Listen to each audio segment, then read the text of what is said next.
Agad namang pinabulaanan ni Philippine National Police o PNP Chief General Romel Marbil na may direktiba di umano ito na pansamantalang lifted ang paghuli sa mga magpapasaway na tatawid sa EDSA busway sa mga piling oras. Ang balitang yan sa pagtutok ni Edniel Parosa.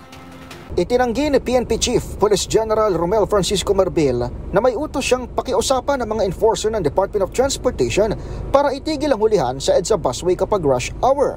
Sagot yan ni Marbil nang i-name drop siya ng isang pulis na nakuna ng videong kinukumbinsi ang tauhan ng Special Action and Intelligence Committee for Transportation o SAIC. Nangyari ito sa EDSA Ortigas matapos harangin ng SAIC ng isang convoy nang hindi na pinangalan ng high-ranking umanong opisyal.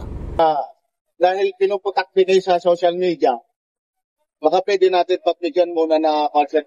Pati yung nagre-request pati si Chief PNP namin. Sagot ni Marbil sa maikling pahayag sa PNP Press Corps, hindi niya ito gawain. Ayon naman sa tagapagsalita ng HPG na si Police Lieutenant Tatabi Malang, iniimbestigahan na ng unit ng insidente. Pinagdas po kagad ng ating director yung pagkakabuo ng isang investigation team para tutukan itong kabuuan ng insidente na to para malaman po natin yung buong klarifikasyon at yung buong informasyon ng kabuuang nangyari last January 7, 2025. So, ang isang buwan na lang po dito para linawin at klaruhin, hindi po minura ng ating pong mga tropa ng Highway Patrol Group. Ito pong kasamaan po natin sa NGO ng DOTR. Kasado rin umanong magtungo si HPG Director Police Brigadier General Eliazar Mata sa DOTR para makipag-ugnayan hinggil sa nasabing issue.